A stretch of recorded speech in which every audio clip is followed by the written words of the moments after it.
This is Season 2, Episode 9 of Mastering the RPG, a tabletop RPG podcast all about upping your game. Doesn't matter if you're a game master or player, you'll find advice, ideas, and some strong opinions. Tonight's episode is creating a cohesive party, or all for one and one for all.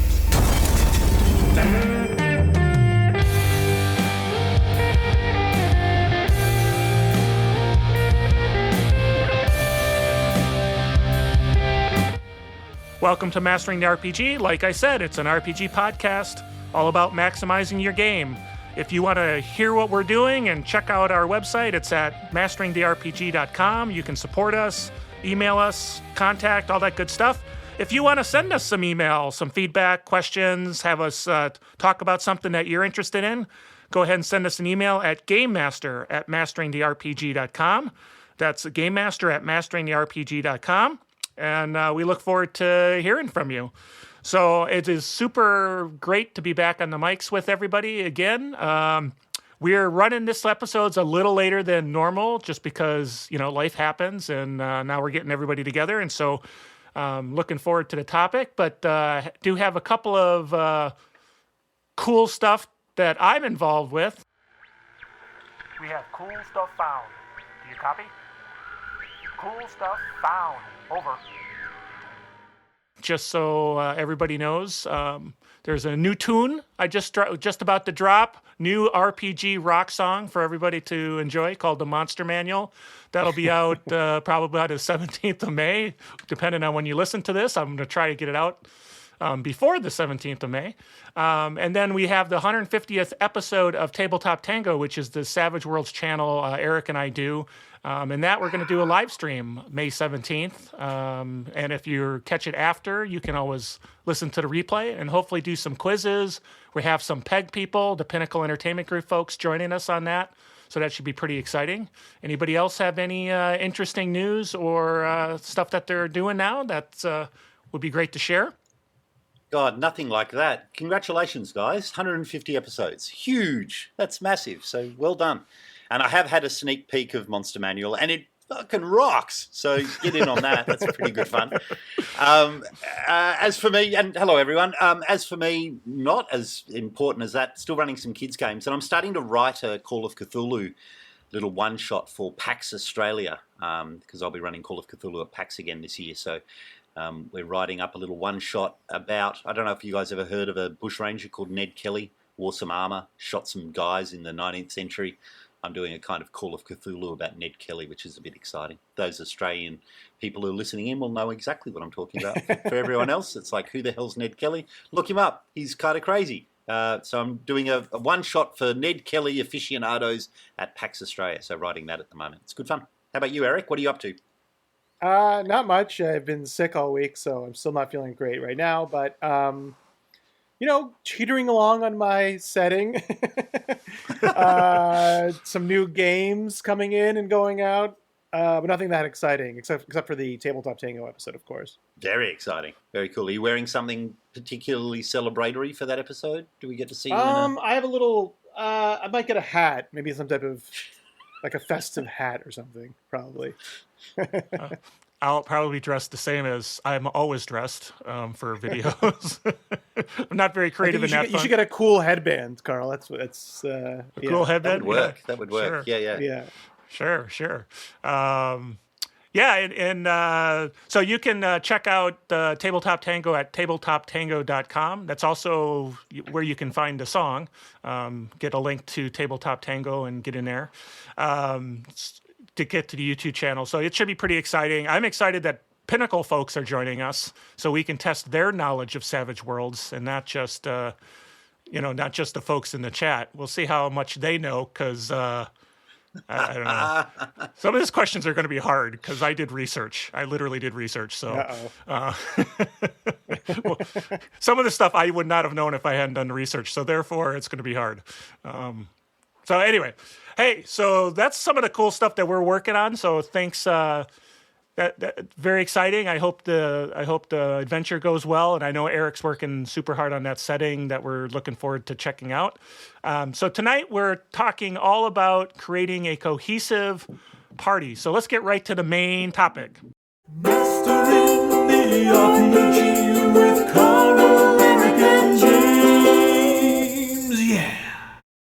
All right, main topic. So creating a cohesive party, and team building and all that kind of exciting stuff. So I'm going to kind of turn it over and say, who wants to jump in and say, what do we mean by a cohesive party? What do we mean by creating a cohesive party? Just at the high level before we dig into the details. What if somebody's coming and saying, "Well, I don't know, is my party cohesive?" What does that mean, James? Yeah, sure. What would you say to that?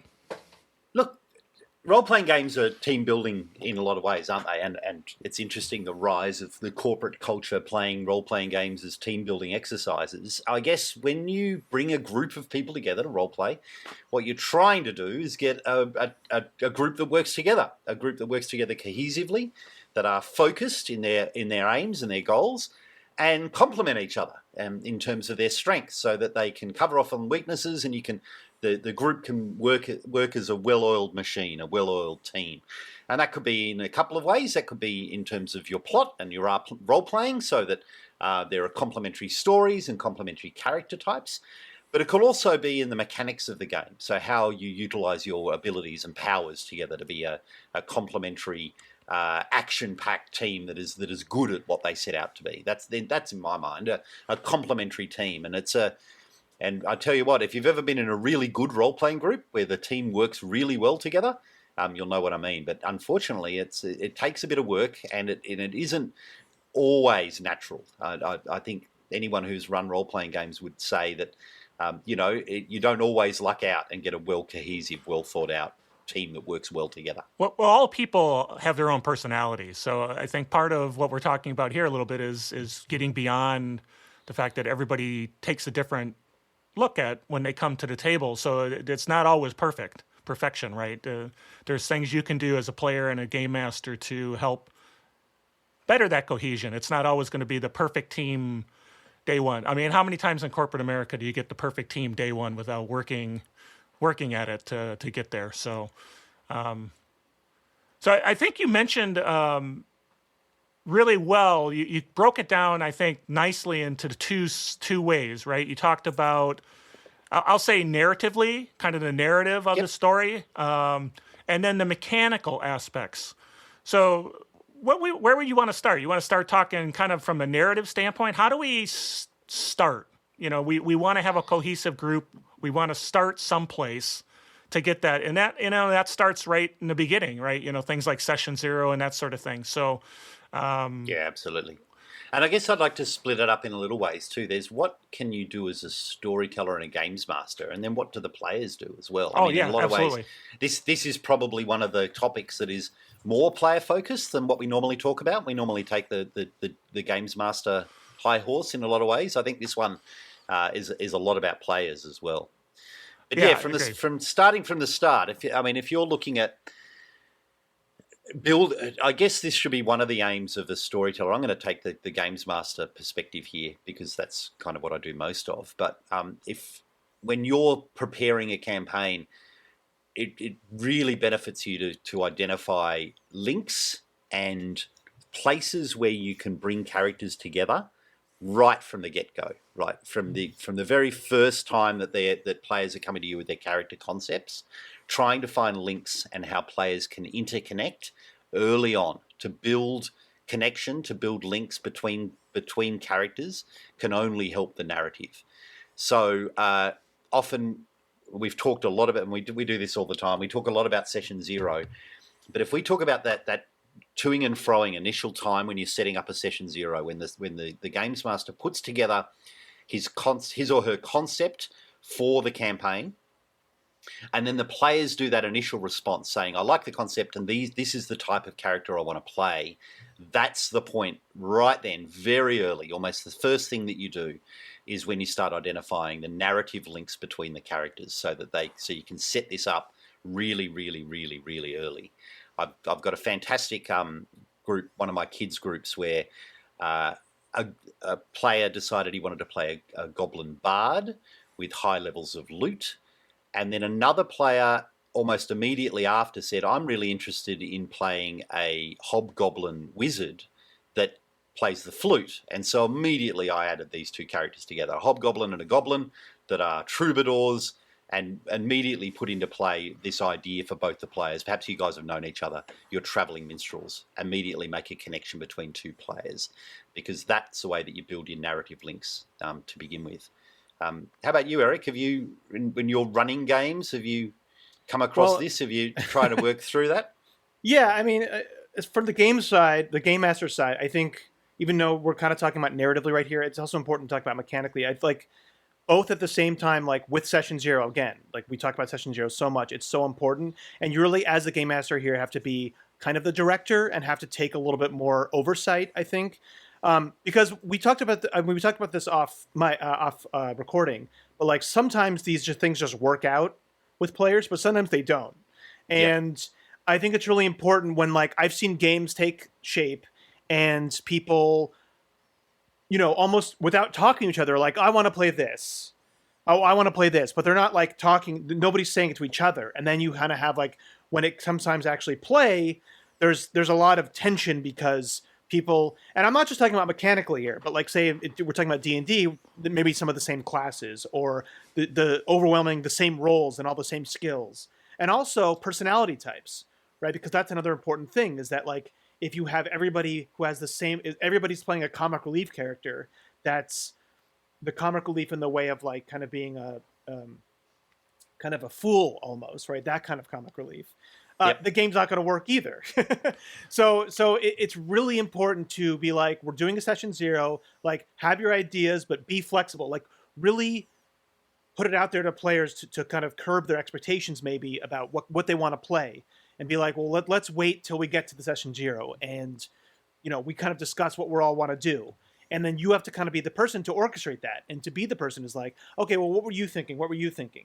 And then if people, you know, maybe the players that you have are mature enough or flexible enough that they're willing to, like, to be, you know, to easily move around. But if they're not, you really have to kind of recognize that, and even if you don't want to, you have to be the one that's going to oversee that, because I've had plenty of games where the game master doesn't, and I've almost kind of had to fill that role. I mean, not saying that I'm not trying to be egotistic or anything, but, like, honestly being like, okay, I see there's tension here, and, like, because the game master is not so, and it puts me in an awkward position. So I think it's very important for the game master here to kind of, you know, to kind of look at it as, like, the director of a movie or the producer or the casting agent, and, like, think of it that way, and kind of.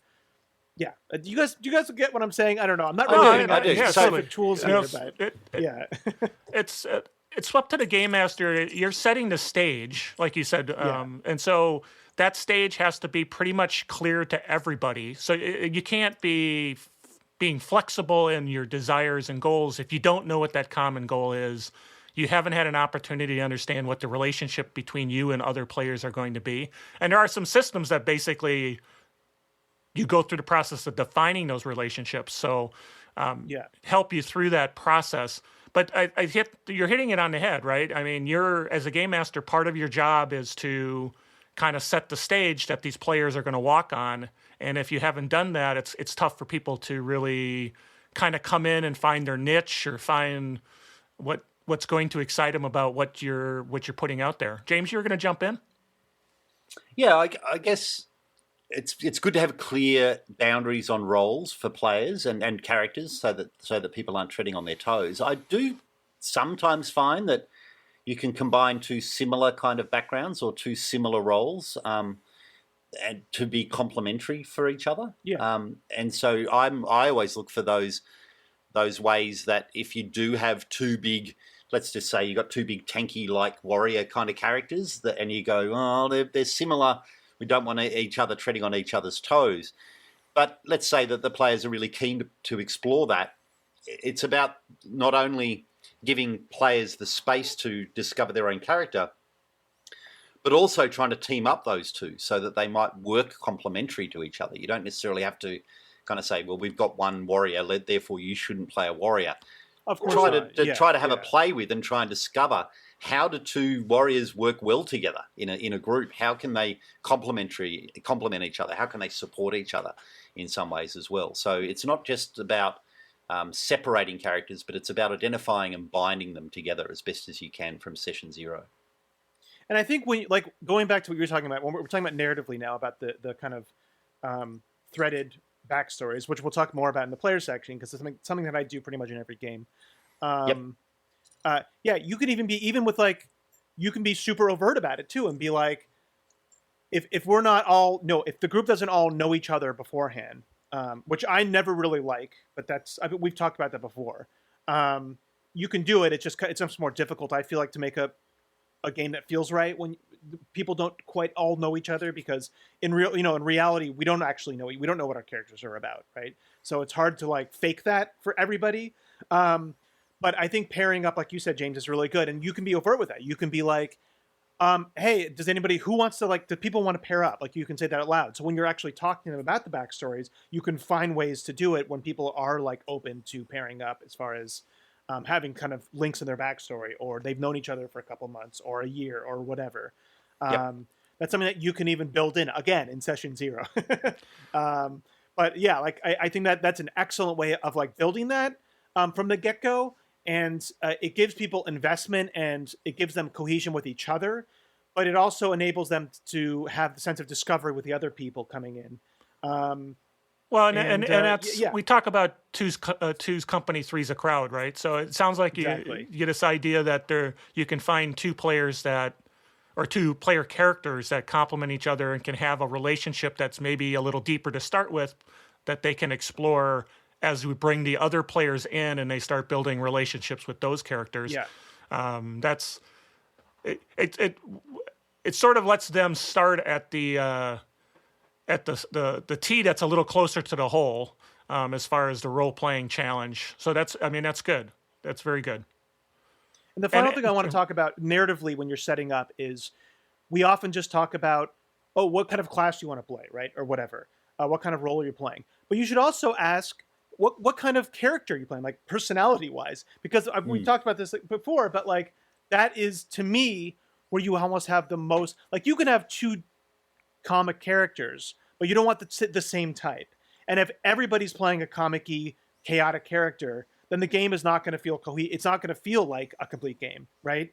It's not going to flow well. And I've had those issues coming into games. So when you're kind of doing the session 0 or asking people what they want to play, also make it clear that, like, what kind of character do you want to play, like personality-wise? Because then if you have people coming up being like, I'm kind of a loose cannon, and everybody else wanted to play a loose cannon, then you probably don't want that to happen, and it's not going to be a cohesive game. So I think that's important to really bring that up in the session 0.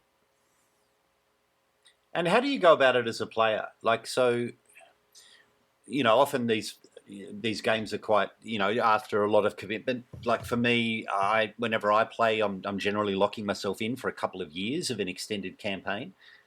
How do you go about that as a player when you're presented with other options? Like, if I want to play that madcap chaotic guy and there's already one, how do you go about that? How do you go about kind of managing, that negotiation so that you can still play what you want to play, but accommodate in others? Yeah, it's really difficult. Again, I've gone into games where the game master is not doing any of this stuff, and sometimes it's fine, right? But I've seen a lot of times where it's not fine. And it's then, like, say me, like when I have somebody new coming in, like I've been in games where I have a certain character type and everything's balanced with everybody else. Somebody new comes in and they're playing like the exact same type, either as another character or as what I'm playing. And when it's with me, then I start to have to change my character because I can tell that it's causing trouble, right? Like when I was playing if I'm playing a chaotic character and somebody's coming in who is also being very chaotic. And then, in that case, James, like with somebody coming in, then in that case, what I often have to do is I have to kind of I just have to, I can still be the same kind of character. I have to start kind of building them in a different direction or stretching them a bit, or having reasons that they're growing more or faster than I originally planned them to. Just because I know it's going to clash, and I know that the game master is, here comes another one, right? From the get-go, I think it's difficult because you just have to have, we can have it, like, say, again, I think you're talking more about like a chaotic character, right? Or a mad character. It doesn't have to be. It could be, you're playing the heroic character or the wizard or it could be anything. Yeah, but that's the times when you have the biggest challenges, right, to a game, because they can they can sideline the game or bring it to a different direction much easier than other people do. And maybe it's the case of, if everybody's a lawful character and plays everything by the book, that might be not what you're looking for either. But there's, nobody's one dimensional. I think that's the important thing, is that you can shift it away from, well, like, say, okay, if we want my Cobalt character in your game, James, he was a little bit chaotic, but only in some ways, right? Yep. Like, he had his orderly part, but I had my chaotic part, but it was very specific to what his class was and to what his, like, interests lie. And that was, like, he would be chaotic and, like, he would make weird inventions or break things or didn't realize it, right? But he wasn't always, like, he understood the value of order in other ways. Yes. So when he wasn't you see an somebody agent else, of chaos. He had elements of chaos around it. Yeah. and when, like, it complimented Latreni, who was chaotic in her, like, weird ways of doing things, like, societally maybe that is more chaotic. And so it was just kind of adjusting to that, of being like, well, here's the ways that I'll, when I want to, like, play my flaw, and I can see how this person is. So you don't have to give up your core character. You just have to, like, okay, I can think of other ways where they're not going to be this way, right? You could just have to think of ways where I won't be as much in their direction, but I'll just double down in this other way. I don't know if that makes enough sense. So it does. So yeah. so you're kind of you're kind of giving up an element or giving the ground to the other player, but then carving your own niche out and kind of creating your own element there so that they can both coexist. I can see that very much. Absolutely. There's a chart in the original Dungeon Master Guide that shows all the alignments as kind of a spread. And it goes, and this isn't to say, I'm not talking about, it's personality traits, right? So you can have this spread of personality traits, and somebody pushes more to the line, you can still be in that personality, but you're a little bit off the line, and you're moving a little closer to something else just to have some more interest. And for me personally, when I play characters, I like to play more than just one thing. So it's easier to come in, and if somebody really wants to do something, I can move off that line and move towards another line that's interesting. And you just need to be really willing to do that. And I think that's, Eric, what you're talking about, is you're willing to lean into a different dimension of your character traits and let another dimension kind of be more for someone else. And let them kind of take on. And I don't know if this player in your game was more kind of stereotypical of, we talk about agent of chaos. Well, I mean, there's agents of chaos, and then there's people who are kind of chaotic, right? And I'm a little chaotic, but I'm also a little not chaotic. And so if that person really is just pushing the line, then you back off and you say, there's a lot of other interesting things that I can play and be. And for me, at least, I'm never come in just, I have to be this one special thing, because there's so much interesting stuff. Just explore it, just walk the different lines, go to different dimensions of human nature, and find something that's interesting to explore that you haven't explored before.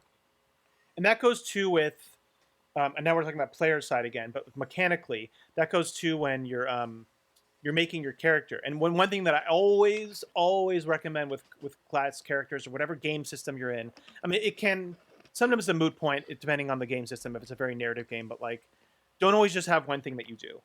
Like, even when I make martial characters or I make damage characters, I always have something else I can do, especially in role-playing scenarios. I always have some, even if it's a small niche, whatever. Sorry.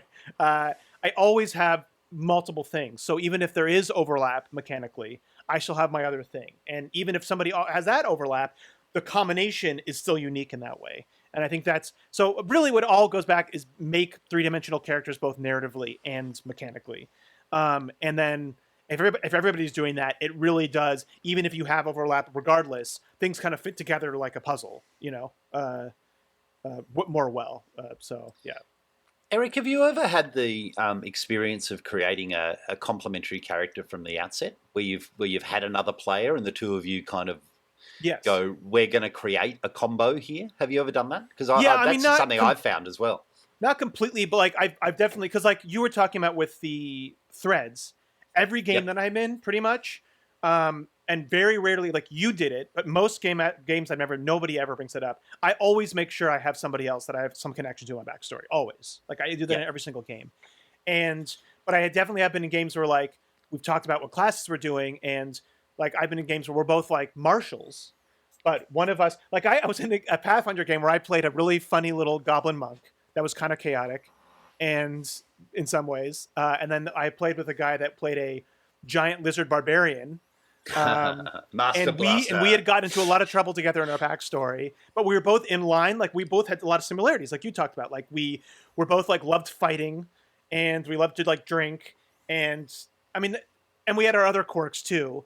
But we had a lot of like he made stuff like he took mechanical stuff where he could throw me, like I was a projectile, and he took stuff where he could throw me, and I like took stuff where it would like I would damage stuff in the air. So yeah, we had some cohesiveness there, and we played off each other a lot, and it was like a lot of fun, both narratively and mechanically.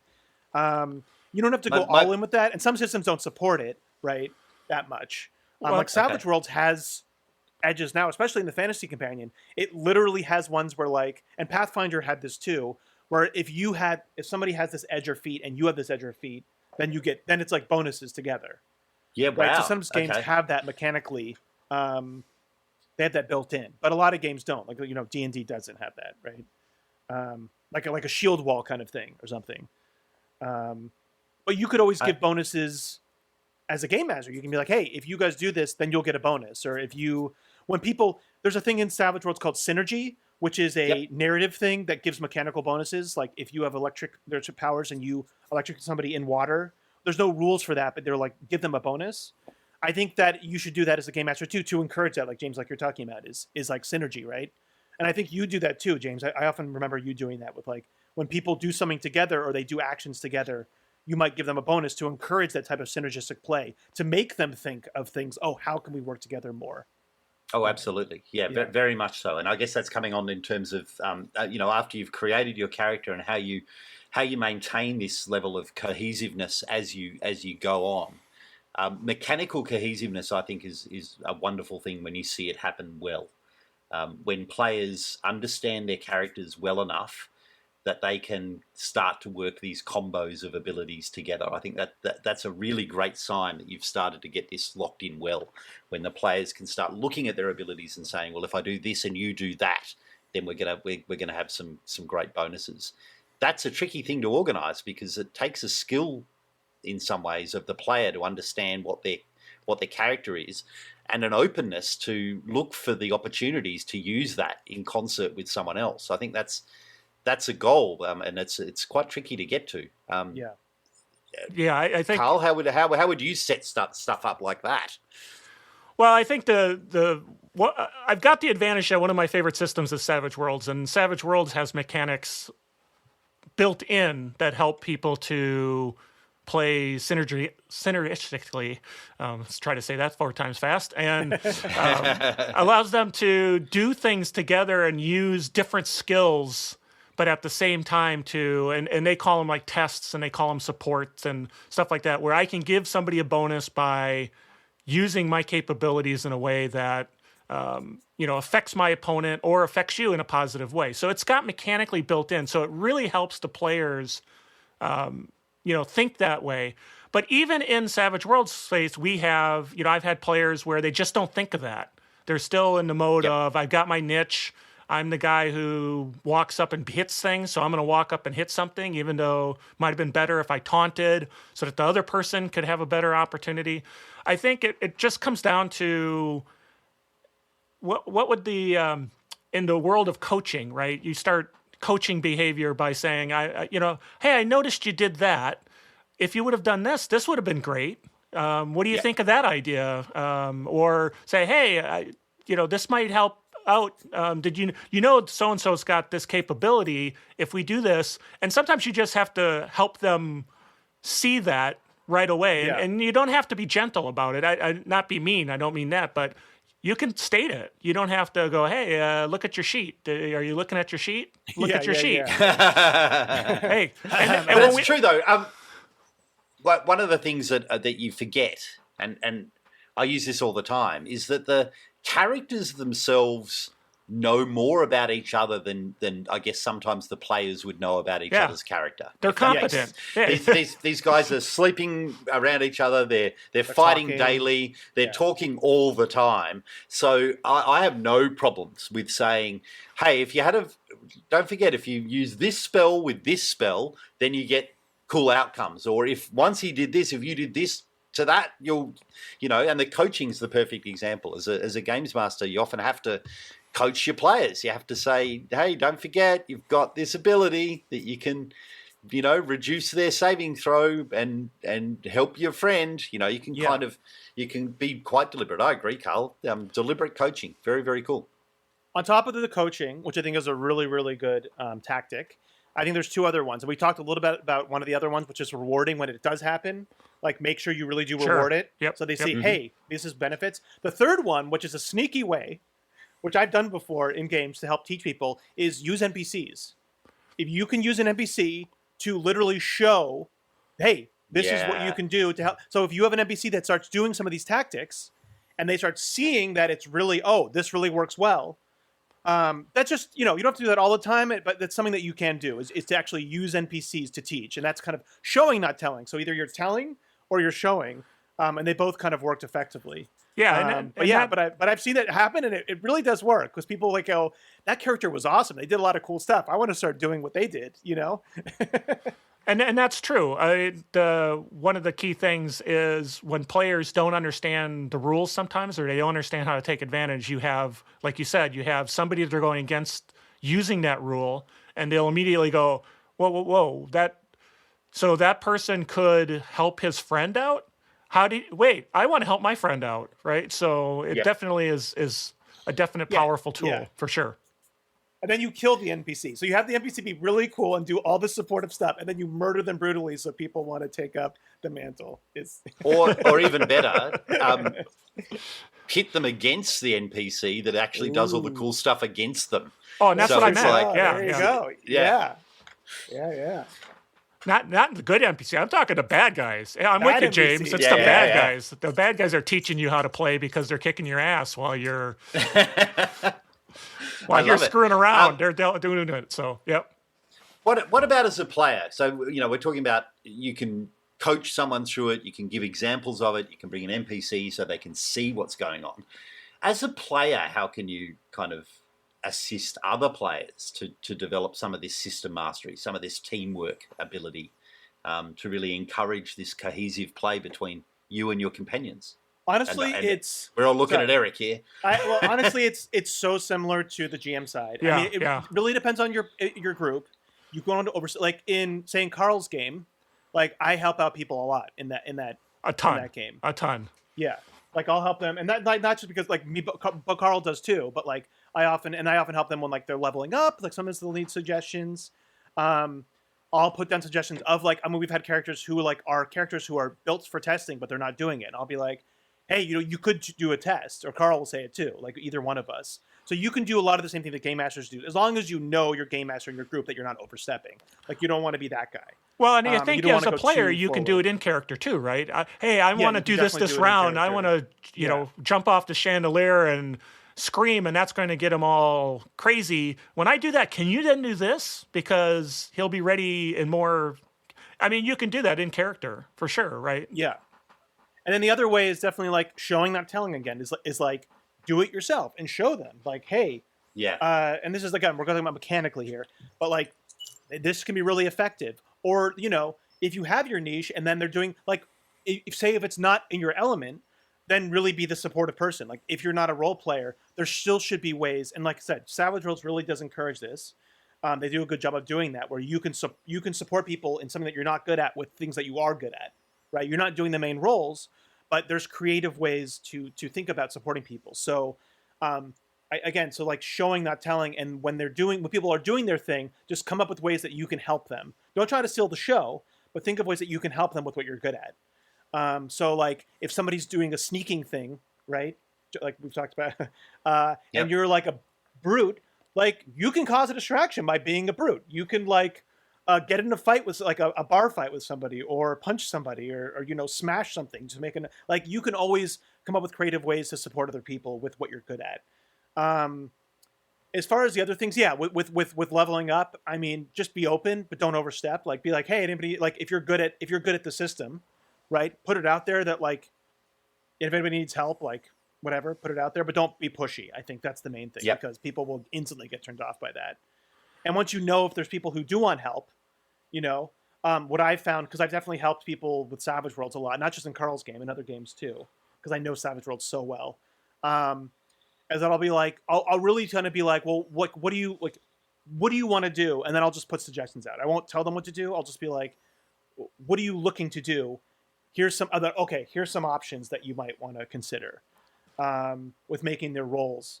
But then as far as cohesiveness goes, often that is, I've often done it as a player, like where I see a big hole in the group, and then I will go, like in our group, James, because of the way it was, we only had 4 people. Like, I got into ritual casting, Yeah. something that I probably wouldn't have originally done, but I saw that we had this really big hole in the group, and I was kind of building myself more to be that utility person to do it. So I saw this really big hole, and even though it didn't really benefit me, hugely, it was like something that was like, okay, here's a really big hole, and I'm an intelligence character, so yeah, ritual casting. It makes sense. I'm going to plunge that out. And then I It's thought of a something- way to like flavor it in, right? Like we did it where it wasn't just like spells. It was like I had a 3D printing robot Yeah. or whatever. And I find that it is interesting, isn't it? And maybe I think this is a hallmark of experienced players in some ways. What I often find is the most experienced player at a table ends up being that utility support kind of role in a lot of ways, because I guess that helps support the rest of the group. What I don't see very often is players with 10 years experience playing the single dimensional rogue or the single dimensional fighter. That they tend to play a more cohesive team building character in order to assist the rest of the group in a lot of ways. So if you are a good character, if you are a good player and you have been playing for quite a while, don't be afraid to take up that role in some ways to support the group and come up with some of that utility rather than the single dimension focus. I think that's a brilliant statement.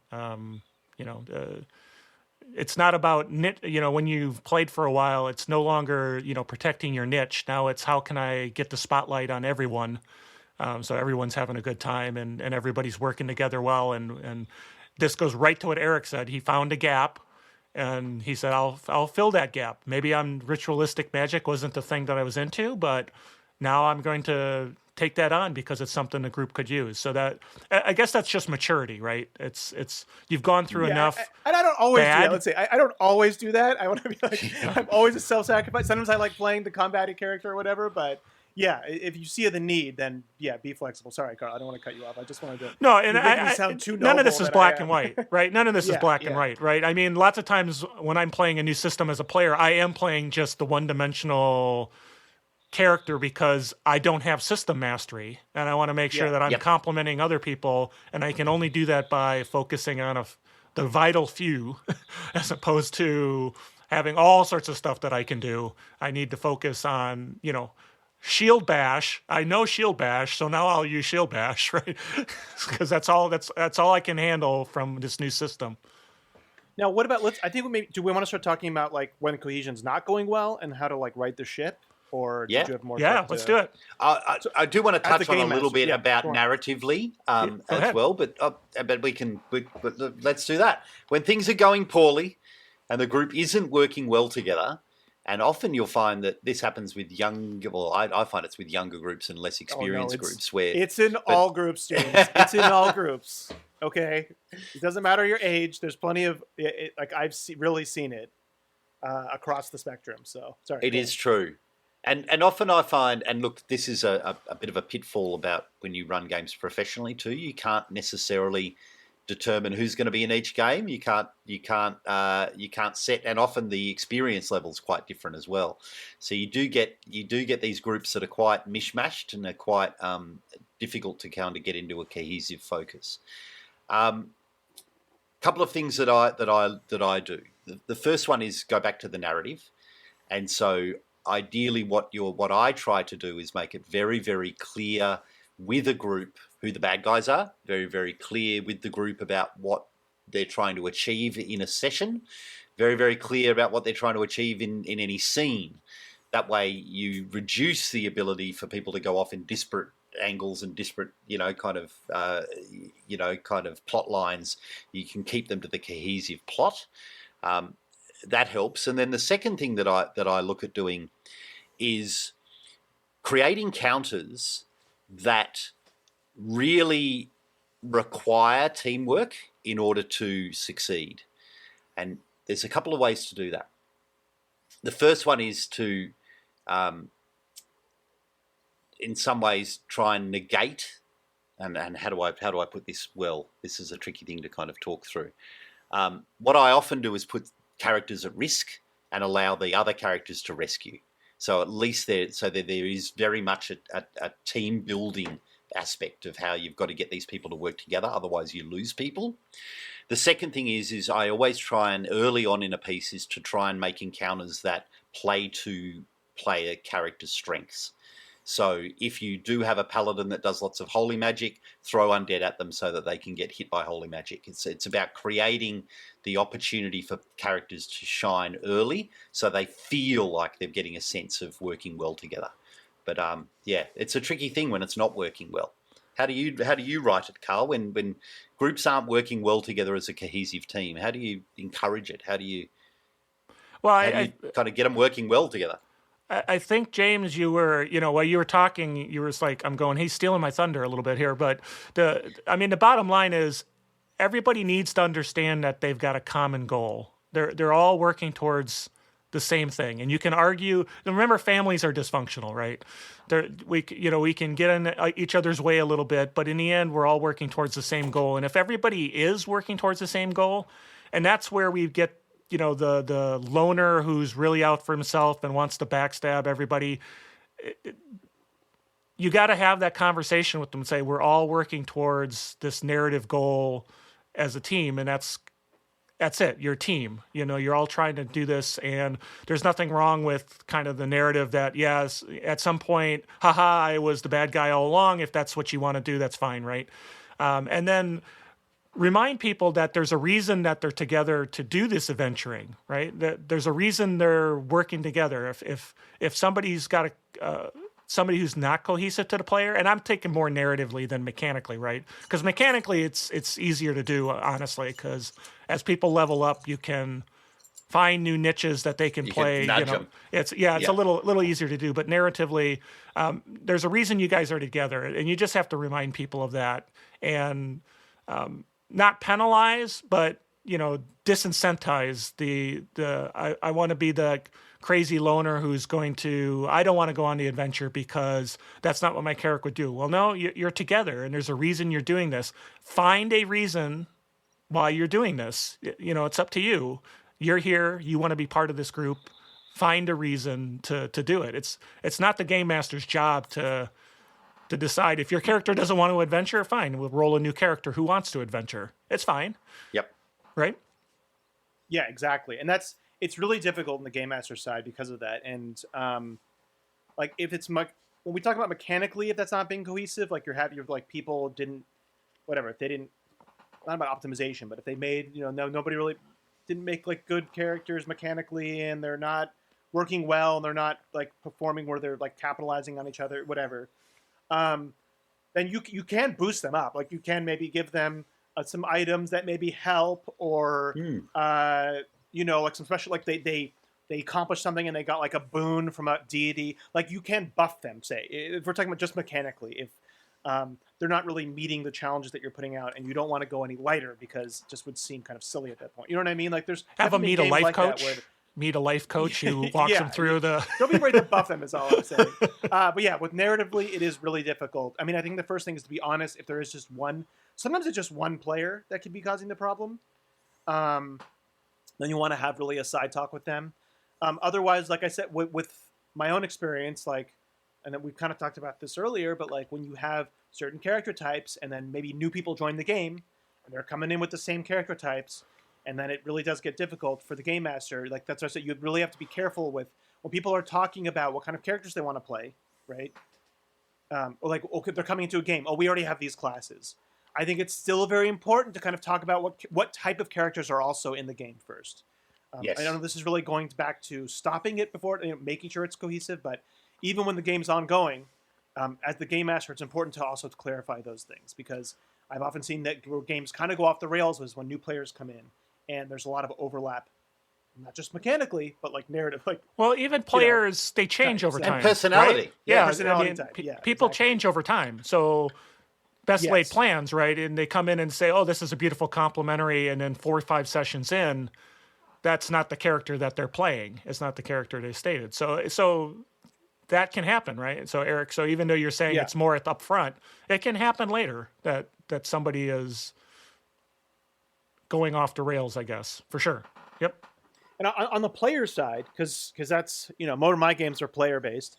I've had games where I've been like, my characters, like, I've seen that there's not cohesiveness, and that's not, maybe it's somewhat with personality types because I didn't know what other people are playing, and maybe it's not just me, but like I kind of see that there's not really quite the fit that I wanted, and like mechanically it's not really quite the fit. So I've been like, hey, is it cool that like maybe we return my character and like you come to the GM? Not that you want to end your character, but that you want to, like, you can see that it's not a good fit. And sometimes as the player, you have to be the one, because not all game masters are as awesome as Carl and James. And there's plenty of times where there's just game masters are just not going to like assist you or not really going to care about those things maybe. And there's times where I've seen the game master struggling, but they're not really taking the mantle of, because maybe they don't feel comfortable, right? Of being the person and kind of in charge, taking charge of that. So Yep. I've had to kind of be like, hey, let me change characters because I think I can make a better fit. And then the games worked out better from that. And that, like I said, I don't think it was just me being the disruptive one. I just have seen that I can see where there's too much overlap here in too many different ways, or the character types are not working, or their goals are too different from whatever it is. Like, don't be afraid to then to maybe make a new character, and then maybe you could revisit that old character at a different time. Because it is really hard to write that ship. And, there is game masters that just don't feel comfortable, right? There's nothing wrong with that. But sometimes there's a lot of trouble. There's a lot of problems with that, and they just don't feel comfortable being the kind of adult in the room, I guess. I don't know. In the business world, when we talk about feedback, there's a saying that feedback is a gift. It's not a negative. It's a gift. You're giving a gift to somebody to help them become better. Some people take that well. Some people don't look at it as a gift. They look at it as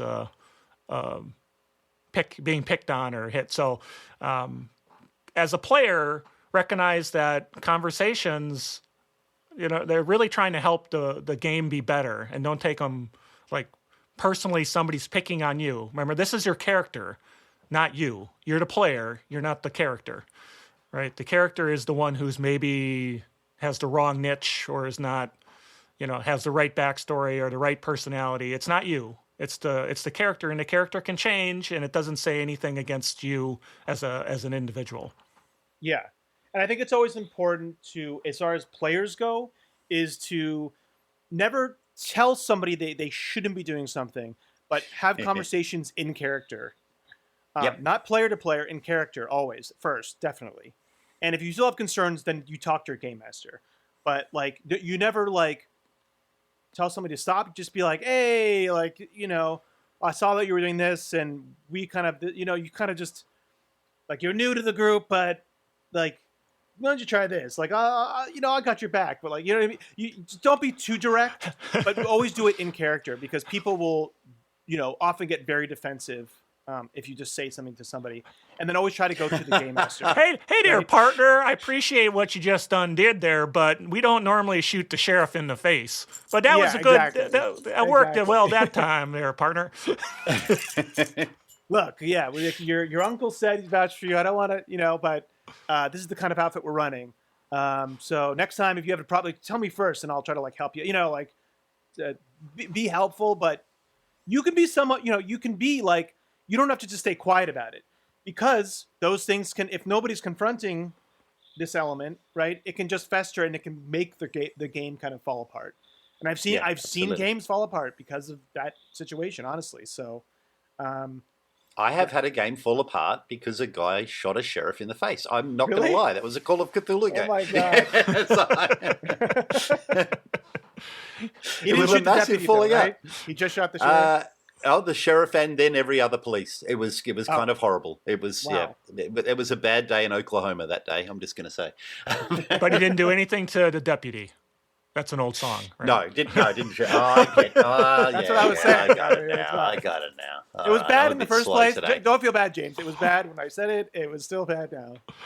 I didn't recognise the bad pun when it was right in front of Yeah. me. That's fair. It's interesting too, Eric. I mean, you're saying a lot about in character, and I think in character conversations can actually prevent a lot of this thing happening in the first place. One thing that I try and do when I'm playing is create the connections in character to assist in the cohesion, if that makes sense. I played my fighter, Hagen, for many years, and I had a barbarian, Gurak, who was there, and the amount of in-character conversations we had about battle tactics and about assisting each other, not even in combat. This was our fireside chats we'd have.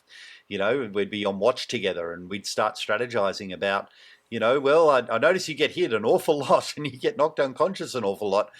Would you like me to have a few healing potions so I can kind of keep you alive, kind of vibe, just to start to get us working better as a duo, because we were a fighter barbarian, we were kind of fighting alongside each other.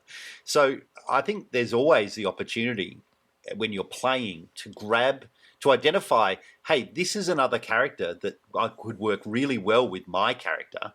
Why don't we start having these conversations about how we can work better together so that we can start building up on this? And if you do that enough with every character around the area, I think it doesn't take long before you can start moving this a little bit towards. So in the case of that one outlier, the character that might not be gelling with the rest of the group, try and talk through about, well, if we work together and you did it this way, I can help you by doing it this way. So you can kind of move them in a lot of ways with support. And I think the other way to really do that in a way that's not confrontational is to ask questions about people, like be curious about them in character. Like when if somebody's coming as a chaotic agent and they kind of made maybe a one-dimensional character, if you're in character being like asking about maybe an affectation they mentioned, or maybe about a personality trait they have, about their backstory, you can kind of dig out and make them think about that and it kind of builds a more complete character. And then you have a connection too, because then you understand about their motivation, and it will encourage other people to ask about yourself and other characters. So I think it's really important to have those kind of talks where, like you're talking about, like you bring it up to people and like ask them about either something on them or about their backstory, or whatever piece that's interesting you. And that goes back to our last episode that James had to miss, unfortunately, about interludes. And that the game master can really create those opportunities by having set interludes and set narrative breaks, like we talked about. So, yeah. Good callback. I did. Good callback. I did listen. It's almost as if I heard an episode and then linked it No, back. yeah, we would have loved to have your. Yeah, I think you would have a lot of interesting things to say. So, You But probably I think were that's another listening good and yelling space at it, yelling and saying, "Oh, Yeah. I don't have this." All right. So, any final thoughts anyone has? I think some brilliant stuff there. But any final thoughts before we start thinking about closing this off? I guess the big one for me is this takes time in a lot of ways. You can set it up really well, and we've talked about how to set up cohesive teamwork. But working well as a cohesive team is something that takes time.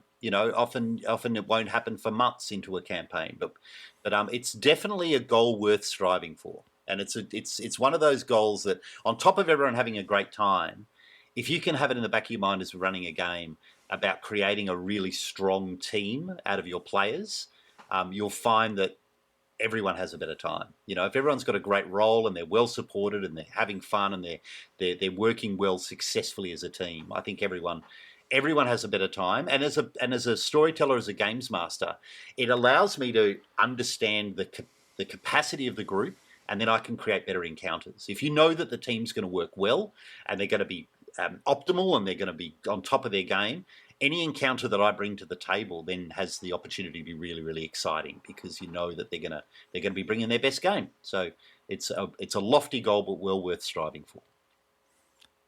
Brilliant. And I'll go back. My final thoughts are, again, just make sure it all comes down to understanding, having those relationships, like you said, between individuals, knowing we have a common goal, we're all trying to do the same thing, and that there's a reason we're together, and we should find that reason. So, Eric, what about you? Any final thoughts? Yeah, I'm totally in agreement. And I think, like as James said, it is something you build towards.